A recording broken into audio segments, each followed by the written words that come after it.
Pagi-pagi makan rawon, nasinya nasi panas. Selamat pagi di Morning Zone. Yuk rame-rame kita dukung timnas. Fadli Soekar balik lagi di Morning Zone pada pagi hari ini yang bisa disaksikan di web streaming okezone.com dan juga di live YouTube Okezone dan juga MNC Trijaya FM. Selamat pagi untuk Okezoners dan juga pendengar setia Trijaya FM dimanapun Anda berada. Yang mau tebakan skor, yang mau prediksi bisa ikutan melalui WhatsApp di 0812 111 1046. Dan pagi hari ini kita sudah bersama dengan analis sepak bola nasional, papan tata spektakuler, bombastis, mutakhir dan wow, Bung Maruf El Rumi.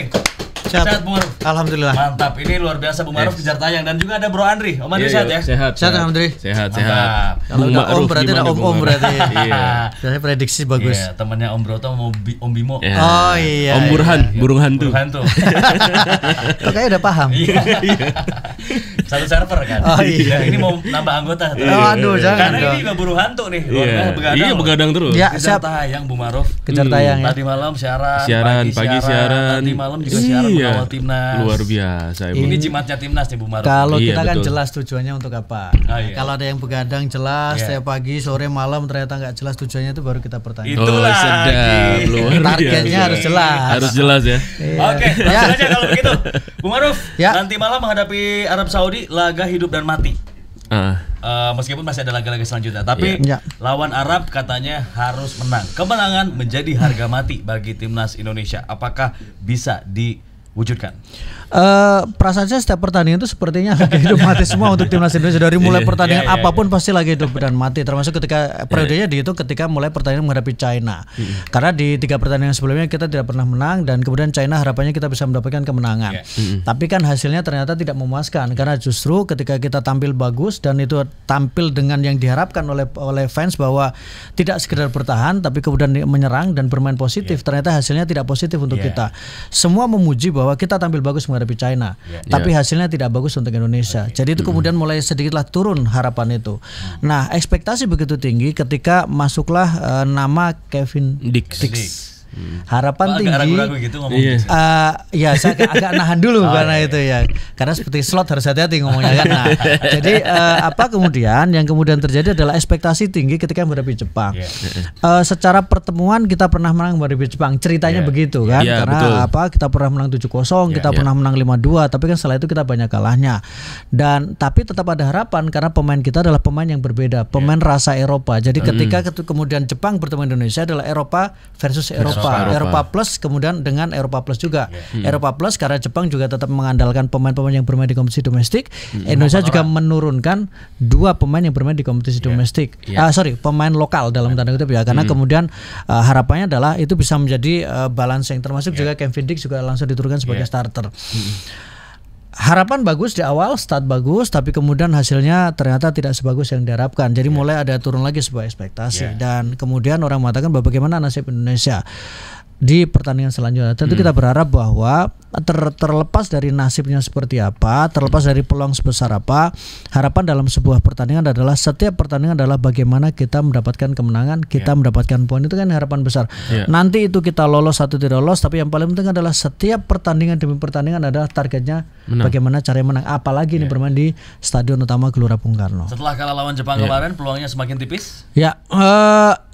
Orang pasti akan mengatakan secara teori akan menjadi seperti itu ya. Bayangkan nanti masih harus ketemu Australia, harus bertemu dengan Arab nanti dan kemudian Bahrain dan kemudian China. Dari sekian pertandingan yang dijalani, kita kemudian tidak bisa mengatakan bahwa China adalah tim yang paling lemah. Justru China adalah tim yang pertama mengalahkan Indonesia. Kita menahan Australia, kita menahan Bahrain, kita menahan Arab Saudi. Tapi tiba-tiba China kan kalah. Padahal itu adalah tim yang dianggap terlemah dibandingkan dengan rival sebelumnya yang dihadapi. Artinya bahwa ini menjadi pelajaran penting bahwa semua pertandingan itu menjadi sangat urgent. Kita tidak mengatakan bahwa ini menjadi tim lemah, ini menjadi tim paling lemah, enggak juga. Ternyata hasilnya yang paling penting adalah setiap pertandingan demi pertandingan harus dilalui dan harus ditargetkan untuk bisa mendapatkan kemenangan. Bukan begitu, Bro? Betul. Kita lempar beban dulu.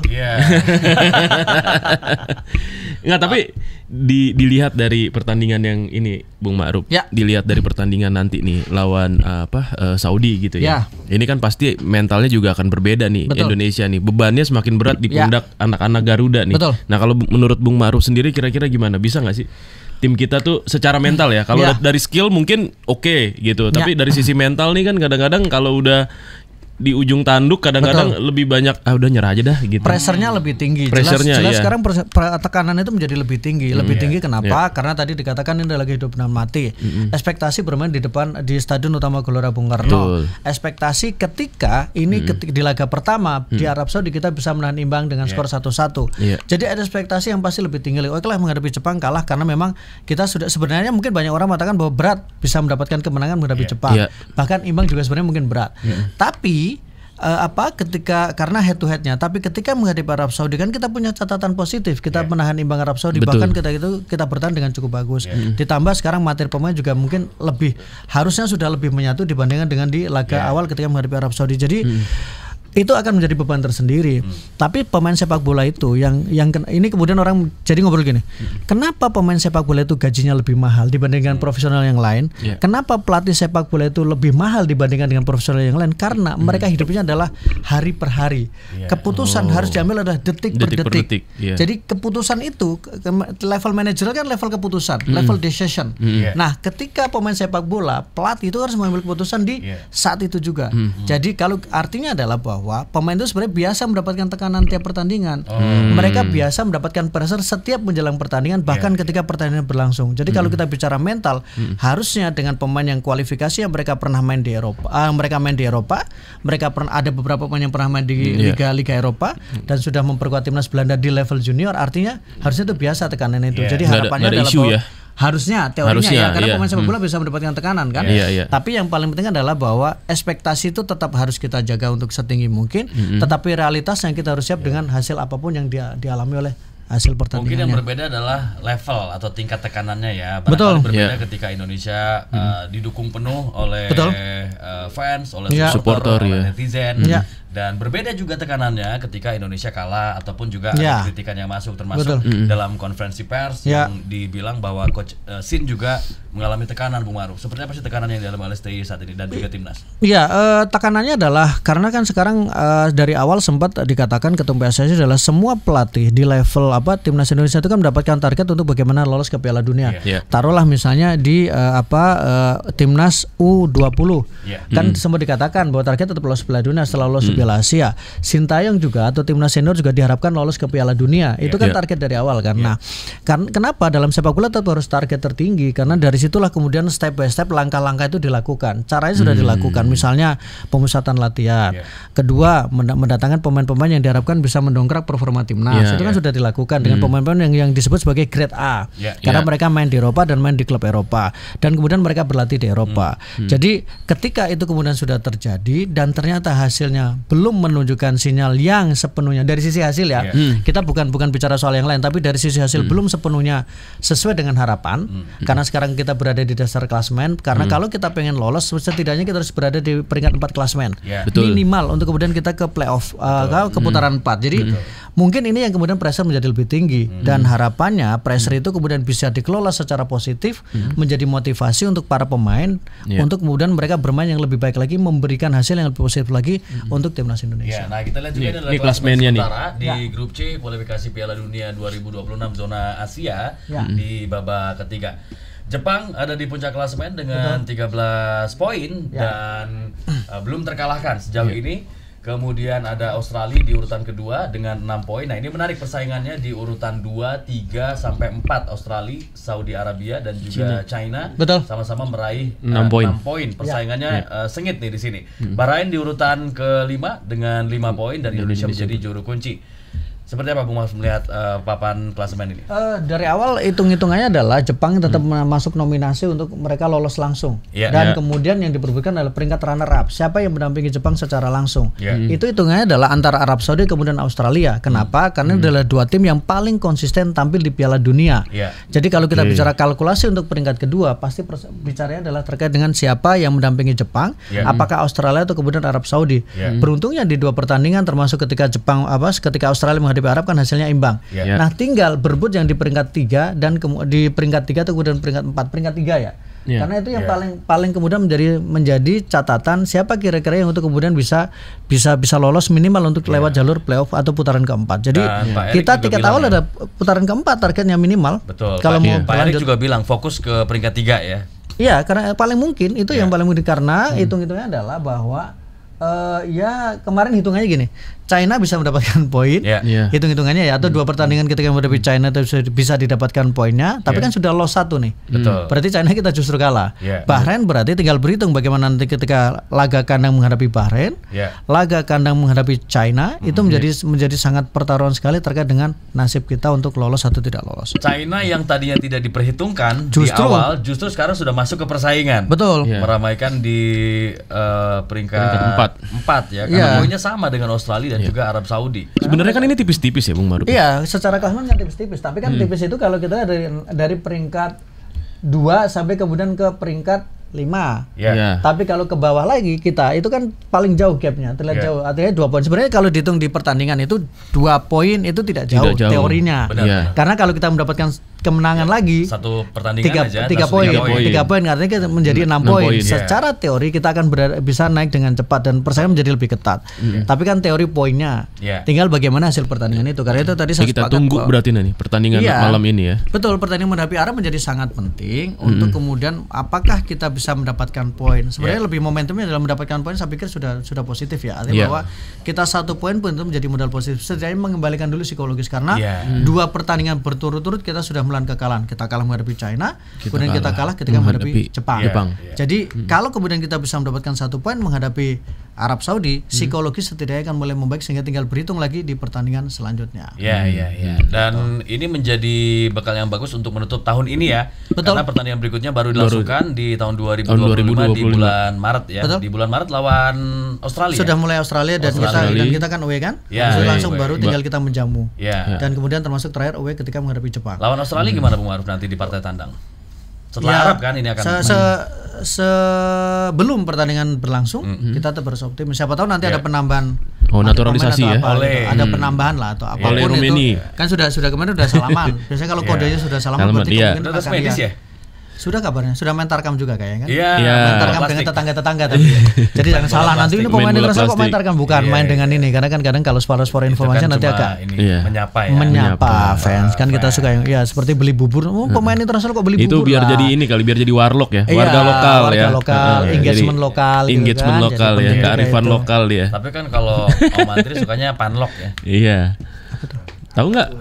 Enggak, saya nggak tahu, saya harus lebih clear ini. Jadi jangan kode. Jadi gimana? Tapi lawan orang sama 1 poin. Kemudian dia nggak lanjutin lagi ya. Lawan Australia juga bisa optimis ya. Karena sebenarnya kita lawan sama Australia itu kita posisinya di atas ya. Posisi lihat di peta. Indonesia. Australia di bawah. Posisi geografis maksudnya ini. Kita di atas Australia loh. Kita di bawah Cina.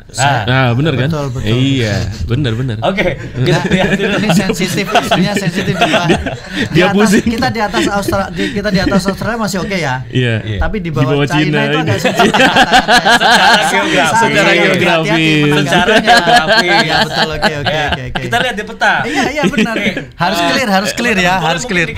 Ada nggak sih peta dunia di sini? Harus clear ya, saudara-saudara. Oke. Bukan harus clear. Belum selesai kali. Oke, kita lihat dulu jejak laga Indonesia versus Arab Saudi. Ini kasihan Bung Maruf TV-nya saya pindahin. Saya nggak harus nengok ya. Nggak harus nengok, Bung. Sini Bung Maruf nih. Dari sini bisa nih. Ini ada nih TV nih. 15 pertemuan di berbagai ajang. Imbang 4 kali, Indonesia belum pernah menang, Arab Saudi 11 kali menang. Waduh, ini jauh banget ya.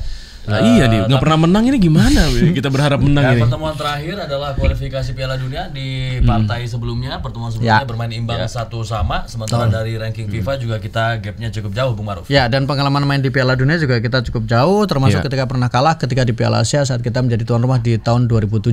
Menjadi salah satu kekalahan. Tapi waktu itu kan kemudian Arab menjadi runner up. Tapi gini, saya sempat ketika saya ngomong soal sejarah, bisa ada yang komen, Bung jangan ngomong sejarah terus dong Bung, gitu kan? Karena sejarah itu kan bagian dari masa lalu.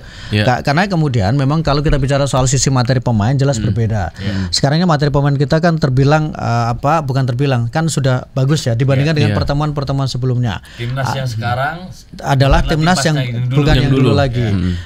Pengalaman mereka, kualitas mereka, kemudian bagaimana kemampuan mereka ketika menghadapi tekanan psikologis, kemudian pengalaman mereka menghadapi pertandingan cukup penting atau pertandingan sangat penting sudah teruji. Itu udah jauh berbeda. Sudah jauh berbeda dengan sebelum-sebelumnya. Dulu ketika kita bicara dulu ke belakang, ketika kita bertemu dengan tim-tim yang secara peringkat di atas Indonesia, pasti bicara adalah kita sudah inferior terlebih dahulu.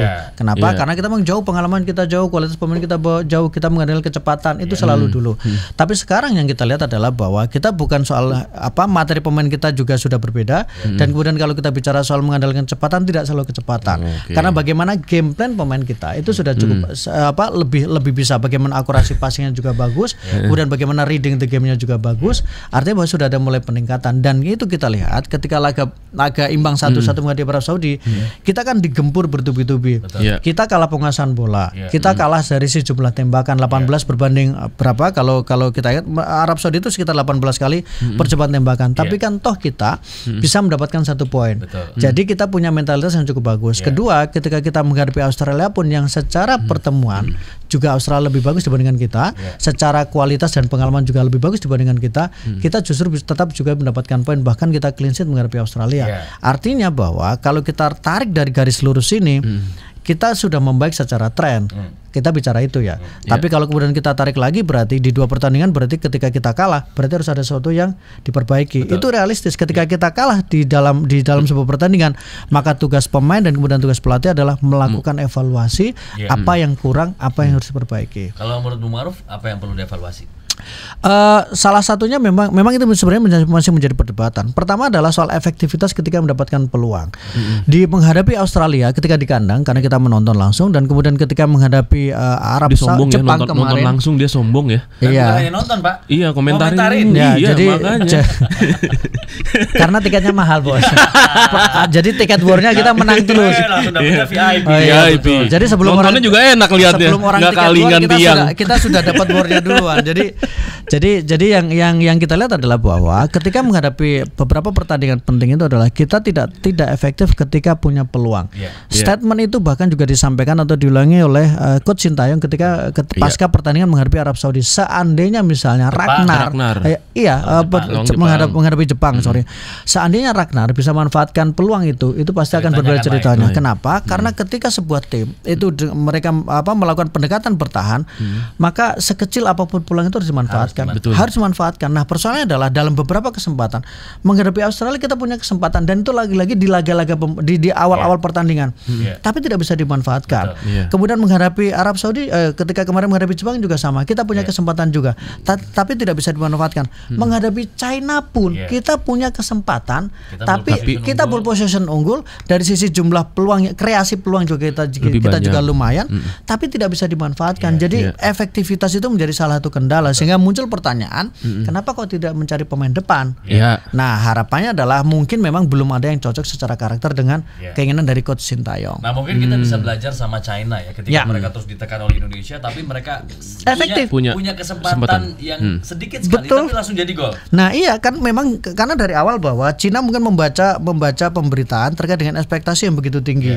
Karena pasti Indonesia, menurut teori mereka adalah pasti Indonesia akan bermain lebih menyerang karena ingin mendapatkan 3 poin. Menurut mereka bahwa pasti Indonesia akan menargetkan China untuk bisa mendapatkan 3 poin kan. Sehingga China memang secara permainan mereka cenderung menunggu, tidak memaksakan diri untuk melayani permainan terbuka. Jadi mereka menunggu, membiarkan para pemain Indonesia masuk ke area pertahanan mereka, minimal sepertiga pertahanan mereka, barulah melakukan counter. Dengan pertahanan garis tinggi yang dilakukan oleh Indonesia, maka 2 kesempatan itu didapatkan oleh China dengan bola dari tengah, kemudian langsung diberikan bola daerah, dan itulah yang kemudian terjadi peluang yang diciptakan. Dan di luar ada kesalahan juga yang terjadi di gol pertama. Artinya bahwa ketika tim memutuskan gaya bertahan, maka mereka harus memastikan ketika ada peluang harus bisa dimanfaatkan. Karena begitu gagal sekali, maka psikologis akan berbeda. Apalagi kalau sudah kebobolan, sudahlah kita bermain dengan bertahan, atau sebuah tim bermain dengan bertahan, habis itu mendapatkan tekanan dan ada peluang tidak bisa dimanfaatkan, pressure akan menjadi berubah.